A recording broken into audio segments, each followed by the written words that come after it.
തദ്ദേശ തെരഞ്ഞെടുപ്പിനൊരുങ്ങാൻ KPCCക്ക് ഹൈക്കമാൻഡ് നിർദ്ദേശം നൽകിയിരിക്കുകയാണ്. നവംബർ 1 മുതൽ പ്രചാരണം ആരംഭിക്കും.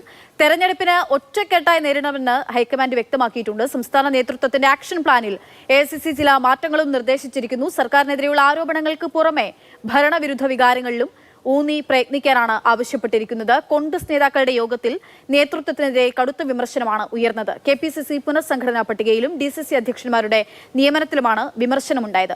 അതേസമയം പാർട്ടിയിൽ നേതാക്കൾക്കിടെ അനൈക്യമുണ്ടെന്നും മുൻ അധ്യക്ഷൻ K. സുധാകരൻ വിമർശിച്ചു.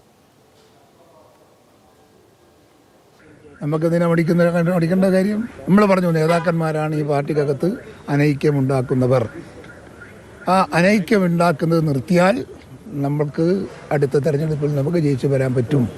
ഇല്ലേ നമ്മൾ വെള്ളത്തിലിറങ്ങും. എന്നാൽ എല്ലാവരും ഒറ്റക്കെട്ടെന്നായിരുന്നു KPCC അധ്യക്ഷൻ സണ്ണി ജോസഫിന്റെ മറുപടി. അദ്ദേഹം ഐക്യത്തിന് അടിവരയിടുകയത് ഐക്യത്തിന്